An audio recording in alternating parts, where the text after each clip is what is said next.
ตุตาตุหังทุปะเมวะสมิจตุสัพเพปุเรนตุสังกปาจันโท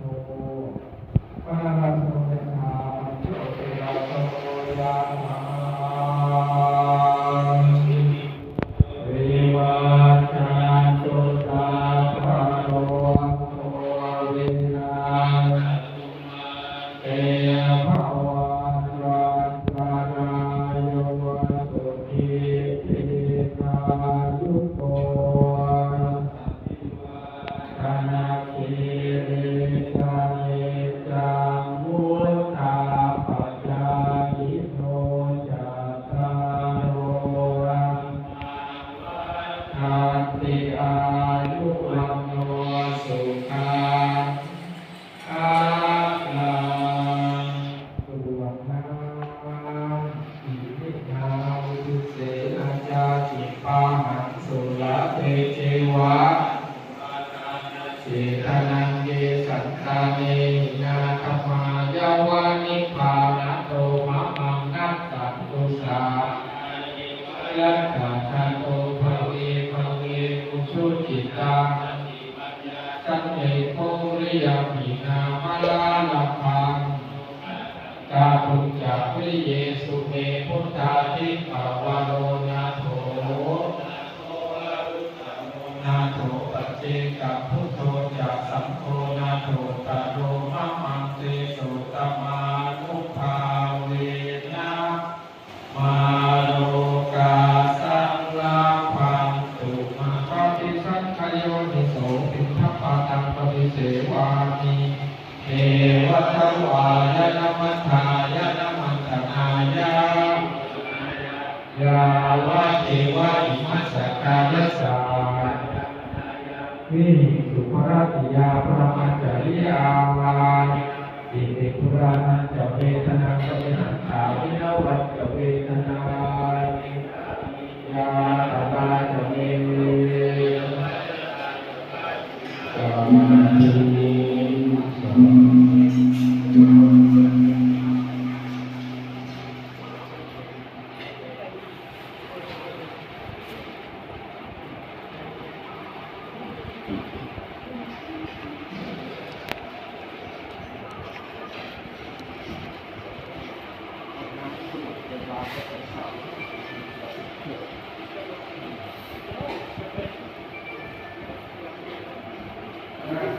เข้ามาย่าไม่ย่านั่งไหวไหมเขาจะได้ขอเข้ามาคุณยายน่าจะได้เก้าอี้เอาเก้าอี้มาที่เงินมาอยู่มาอยู่เก้าอี้มาตะวันเก้าอี้ข้างหลังยกเก้าอี้ไหมพี่ตัวหนึ่ง80 กว่าแล้วข้างนี้ลูกสาวได้อยู่แข็งแรงได้อยู่แข็งแรง85ญาติผู้ใหญ่นั่งล้อมห้องที่เดิมตะวันมานี้น้ำตรวจไปไว้ตรงมุมเสาก่อนเดี๋ยวมันจะหมดอาจจะเพราะไปกำไรนะครับว่าเอาเข้ามุมเสาไว้จะได้บอกนี้มันจะได้บริเวณตะวันมานี้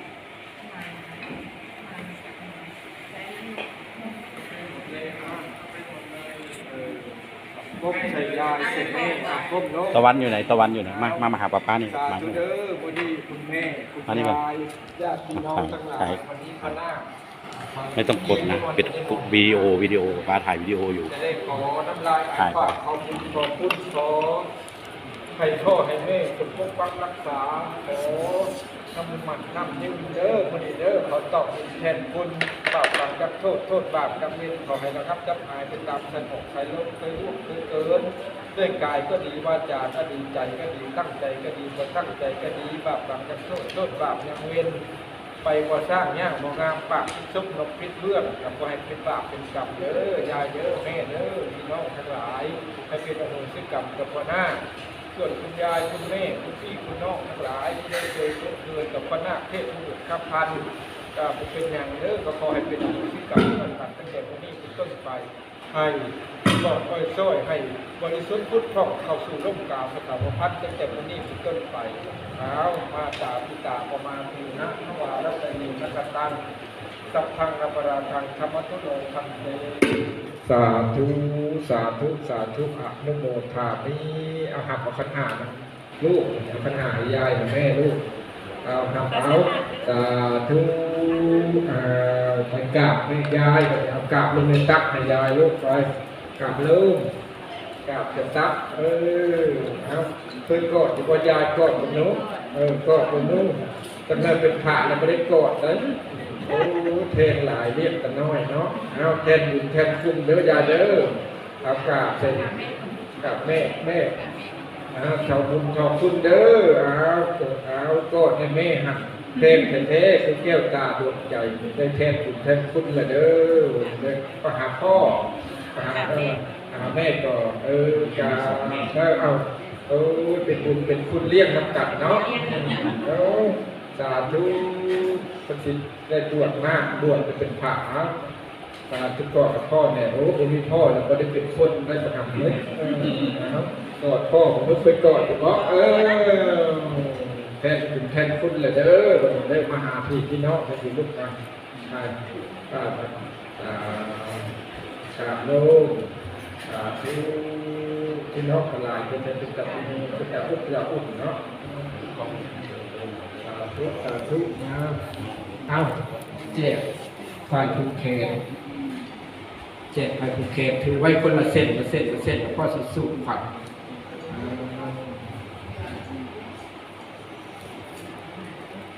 สาธุไปผู้คนแล้วจะมานั่งตรงนี้ในลูกเด้อนะโมตัสสะภะคะวะโตอะระหะโตสัมมาสัมพุทธัสสะไข่ติ๊บเข่าลูกนะโมตัสสะภะคะวะโตอะระหะโตสัมมาสัมพุทธัสสะนะโมตัสสะภะคะวะโตอะระหะโตสัมมาสัมพุทธัสสะสาธุสาธุสาธุข้าพเจ้าขอนาคขอตบะขอเดชะขอบุญญาวาสนาบารมีทั้งปวงขององค์สมเด็จพระสัมมาสัมพุทธเจ้าพระธรรมเจ้าพระสงฆ์เจ้าทุกองค์พระปัจเจกพุทธเจ้าพระหัตถ์เจ้าพระต้องสุวดีนั่งตรงนี้ก่อนอุปคุตมหาเทระเจ้าพระพ่อกัสสปะพระพ่อมหาอานนท์พระพ่อโมกขลาพระสารีพระพ่อมหาเทระเจ้าทุกตัวประสิทธิ์สุดกับพระเจ้าเพื่ออำนาจปัญญาและวาสนาบารมีขอจงมีเกิดในข้าพเจ้าพระมหาเทระเจ้าทุกสถิตอยู่ณที่ใดขอจงทราบด้วยความเคารพและศรัทธาของพระเจ้าที่ด้วยเถิดสาธุสาธุสาธุสาธุพุทโธมหาเทโลสถิปัญโยตันเตสามังคารมุตตะมันติสานะโมตัสสะภะคะวะโตอะระหะโตสัมมาสัมพุทธัสสะนะโมตัสสะภะคะวะโตอะระหะโตสัมมาสัมพุทธัสสะนะโมตัสสะภะคะวะโตอะระหะโตสัมมาสัมพุทธัสสะพุทธังอโยธนังเตชีวิตังยาวานิมานังสรณังคัจฉามิธัมมังอโยธนังเตชีวิตังยาวานิมานังสรณังคัจฉามิสังฆังอโยธนังเตชีวิตังยาวานิพานังสรณังคัจฉามิตุติยปิพุทธังอโยธนังเตชีวิตังยาวานิพานังสรณังคัจฉามิตุติยปิธัมมังอโยธนังเตชีวิตังยาวานิพานัง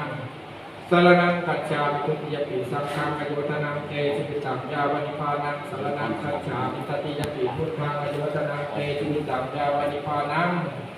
สรณังคัจฉามิทุติยปิตติยปิธัมมังอโยธนังเตชีวิตังยาวานิพานังสรณังคัจฉามิตติยปิสังฆังอโยธนังเตชีวิตังยาวานิพานังสรณังคัจฉามิสัมพุทธังภาเวนะสัมมาสัมภาเวนะสัมสังฆังภาเวนะพุทธรัตนังธรรมรัตนังสัมมารัตนังติทังรัตนานังอานุภาเวนะจตุราสีติสังฆธรรมคัตถาภาเวนะจิตตกัตยานภาเวนะจิตสาวกานภาเวนะสัพเพเตโลกาสัพเพเตพยาสัพเพเตอันตรายา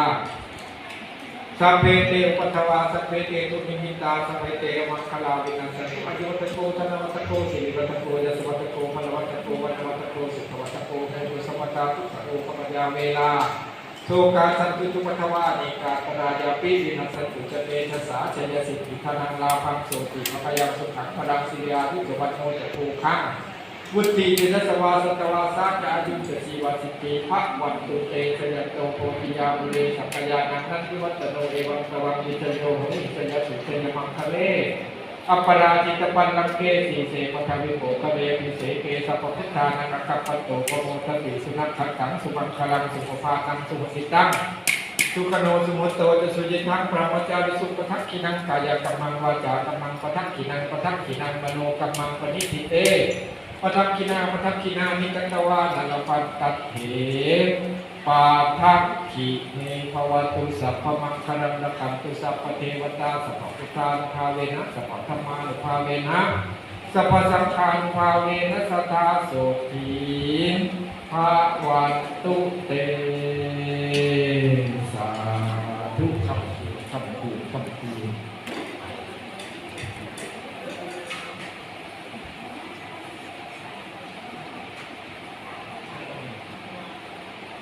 มาได้ฝ่ายเจ๊มาได้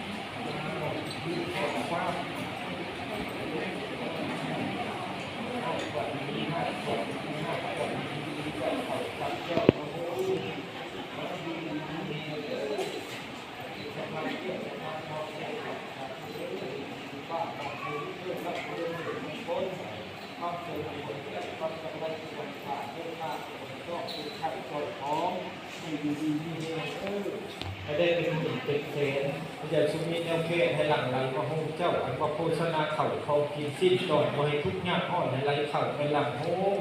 กับตะคุณแพร่ผ่าอาภรณ์กับของลุ่มอาลิสงเจ้าบวชวันนี้เฮสู้ขึ้นสู่วิมานเด้ออยู่ดีมีเฮงได้ขับได้พูนได้หลักกินมาม่าน้ำนิ่งได้ขับมาเด้อ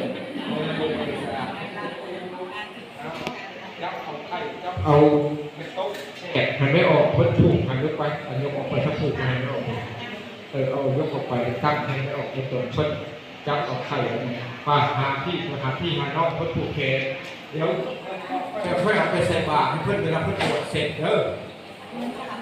เอาไปใส่เพื่อว่าเพื่อนจะเดินบิณฑบาตอยู่เวลาเพื่อนตรวจเสร็จคอยเตรียมไว้2 ใบพระประชาหน้าพระลงมาจะเดินบิณฑบาตรอบโบสถ์อยู่เอาไปใส่กันนะนี่เท่าไหร่เอาใส่ลูกพ่อแม่ปลุกก่อนลูกมาพ่อมาก่อนพ่อแม่ปลุกก่อนแล้วสัญญา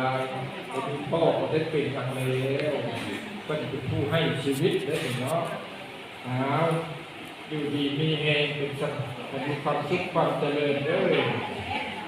อปรารถนาใดก็ได้สมดังมโนหมายและอยู่ดีมีเองทำมาเป็นบริขาดทำวัดบริขาดไปบิณฑบาตฝนตกบริตีฝนที่ห้อนกับบริตีว่าห้อนหนาวบริตีว่าหนาวเลยในที่ของสงฆ์เรื่องบิดมันไม่ฝนตกกันนอนในห้องสาเพื่อประกอบขาดก็ได้เลยเนาะ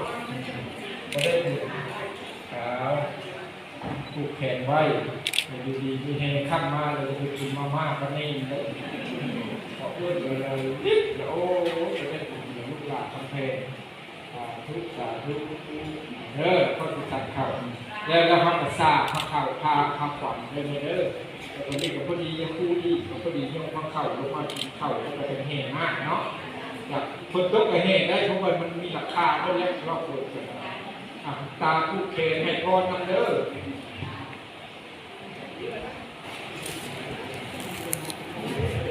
ห้องน้ำอยู่ด้านไหนลงไปข้างล่างมันก็จะมีห้องน้ำผู้ชายผู้หญิงทางนู้น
แบบไฟมันถูกเลยอยู่ไหมอันนี้ถูกแค่ไหน ไฟฟ้าถือนั่นนี่น่าเป็นไฟฟ้า สปีดไปเลย น้องว่า ของเดี๋ยวซันน่ะ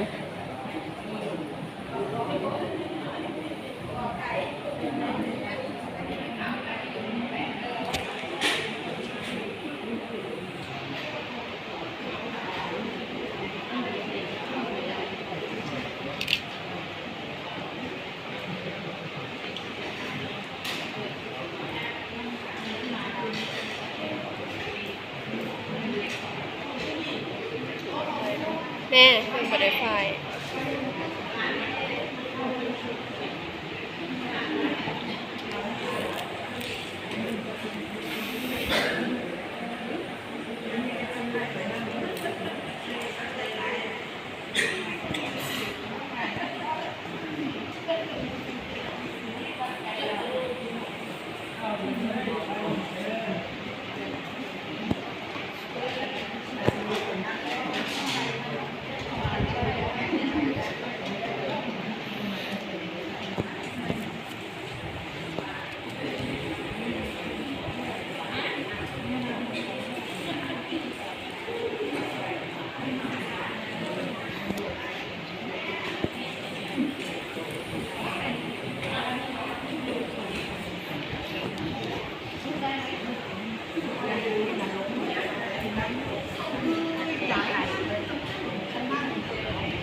มันจะได้เห็นใบสีระวังมือ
เช่นที่รูปโบสถ์วันนี้ก็ดูรูปเรื่องก็เสร็จแล้วเช่นที่จะไปดูที่นี่ผมนั่งดูที่นี่ก็เขียนให้แล้วมันจะขึ้นโบสถ์วันแล้วมันจะเสร็จไปเสร็จมาเลยนะมันจะได้ขึ้นวันนี้ก็ดูข้างล่างดูความเรียบร้อยดูหน้าที่แล้วก็ดูความเรียบร้อยเอาขึ้นเข้าห้องนะในเรื่องของการ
ก่อนป้าตั้งทำให้ภาพนอนแล้วทีนี้ ญาติโยมก็รับประทานอาหารนะยกลงไปให้โยมท่านเองข้าวกินข้าวข้าวข้าวเจ้าต่างๆก็ลงไปเป็นผู้ทานเอาตรงกลางได้เรียงยาวเลยตรงกลางได้เรียงยาวเลยเพื่อจะได้นั่งเพื่อจะได้เข้ามานั่งหันหน้าเข้าหากันเลย หมดหรือยัง เอาไว้ใส่บาตรเอาถือไว้อันหนึงเอาไว้ใส่บาตรถือไว้ป้าใส่ก็เอาอันหนึงเอาไว้ใส่บาตรให้พี่เขาเวลาบิณฑบาตอยู่มาแบ่งให้ลุงด้วยเอาให้ลุงด้วยเอาไว้ใส่บาตรให้ป้าด้วย ข้าวยาวประจำพักเข่าเลยลูกให้มานั่งทำทานด้วยกันแบบนี้ให้หมดเลย